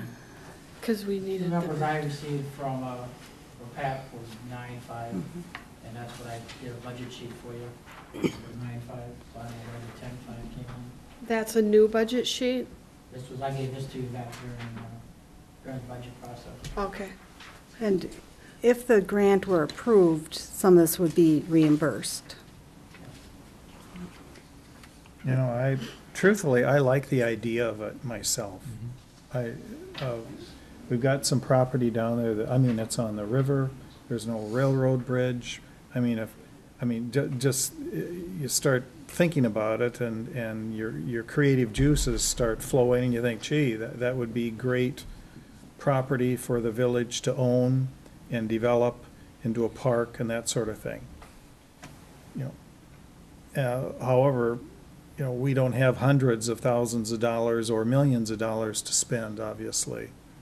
And so if we have funds, I'm just going to, I guess, agree with Colleen here, is if we have funds in the park board that have been budgeted and are available, I agree with Mark, gee, we ought to spend the money for the roads, but you know, this is something that we can lay our hands on these dollars and look at least some sort of a plan, an appraisal, and move it along. We've talked, I think people have had some casual conversations about this over the years, but I'm just going to say I kind of like the idea, and I would go along with it. There. Thank you. Can I ask, if the grant is approved, you said that some of the 10.5 would be reimbursed? They'll reimburse some. I And think it's how like much of the 50%. purchase, Yeah. do we have any idea of how much of the purchase of the property they would, That's why you would need the appraisal, just to have a to get basis to of that what you're point? We got to have a plan. To get to that point? Yeah, and the railroad will not give a price.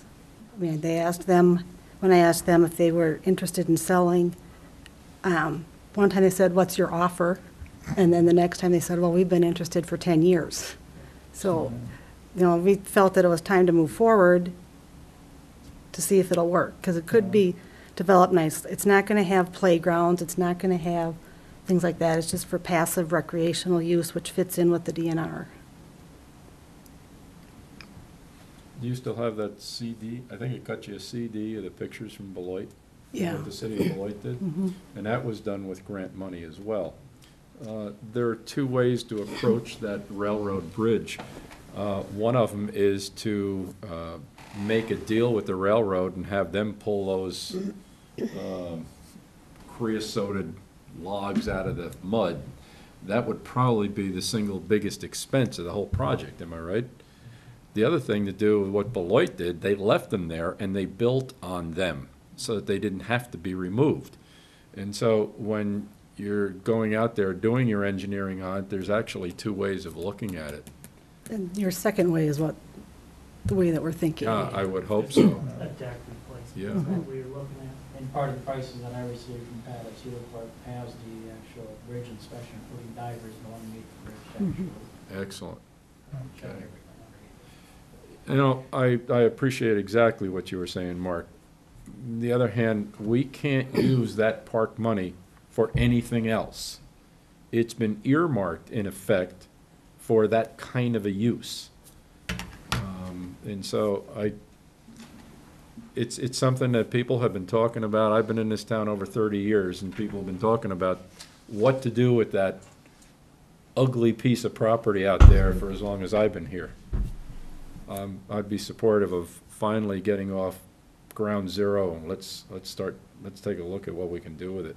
How would this project impact the dam, the Malibu Dam? It'd be parallel to it, wouldn't it? I think so. Yeah, they wouldn't have That no would- No. impact on the dam.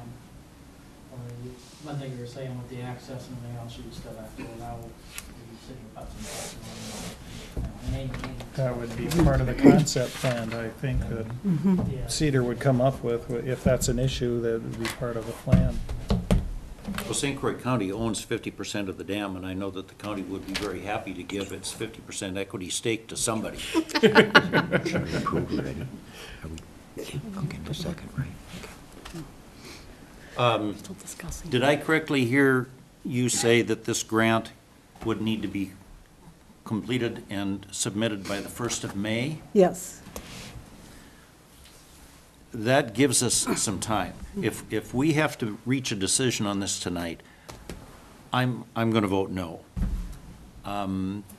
Because I don't have any specific information about the most affected property owners, and that being the community of East Bank, how they feel about this.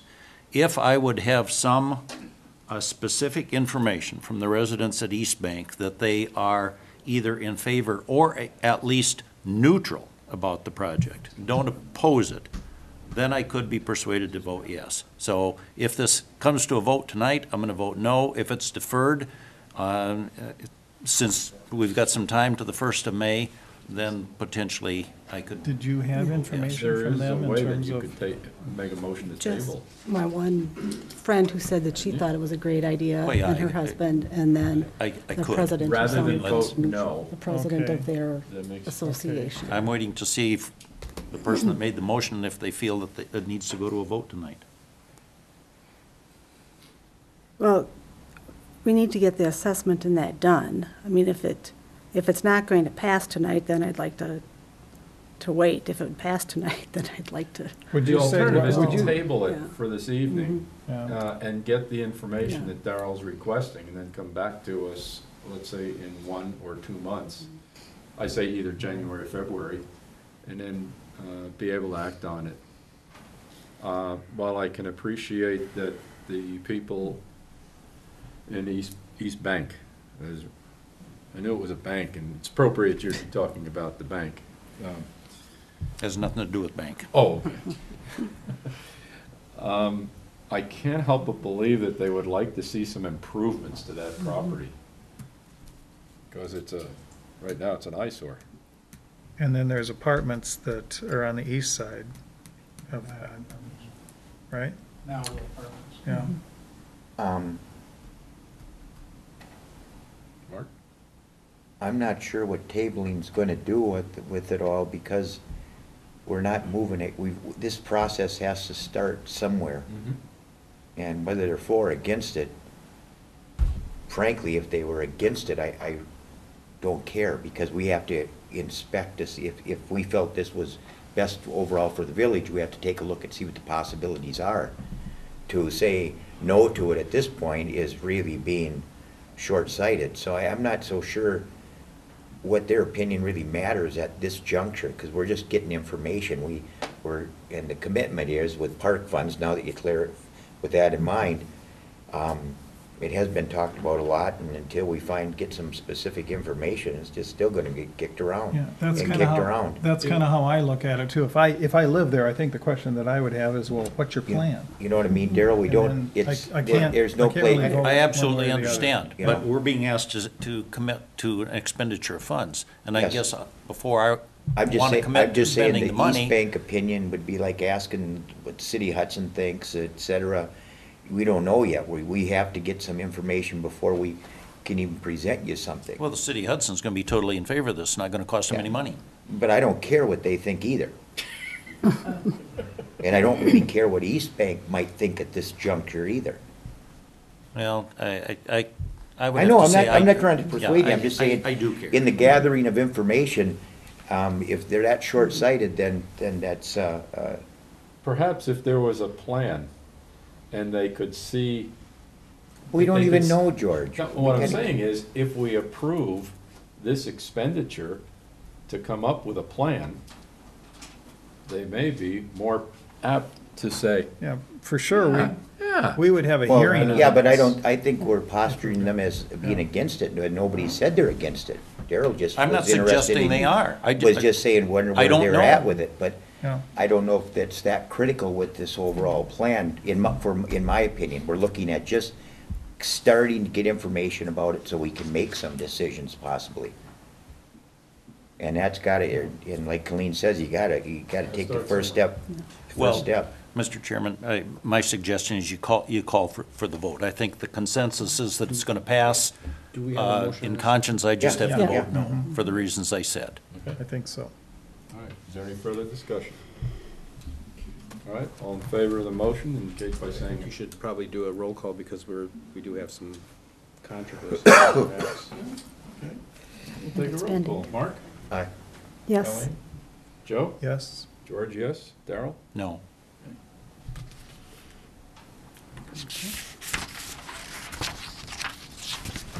Thank You're you. still on, Yep, Colleen. moving right along. One more. This one's easy. It's just approving You just equipment. think it's easy. Yeah. That's true. Playground equipment. Yeah. Oh, Well, as you know, we've been discussing the park at Ridges, which will be called the Chief Jansen Memorial Park. Park Board's been discussing various plans for the playground equipment. We had to scale back our ideas because playground equipment is expensive, as is the sand blankets and everything else required for them. So we feel we came up with some good ideas for equipment that should fit, for all ages, including adults. One thing that we particularly liked having is the fitness station. So it has the chin-up bar and sit-up bar and things like that for the adults who are there with their kids, or just people who want to walk there and enjoy that park too. So there's 2 companies that we're getting the equipment from, and the first is move to approve the purchase of playground equipment for Chief Jansen Memorial Park from Flanagan Sales, Inc. at a cost not to exceed $16,947. And it's explained on the other sheets.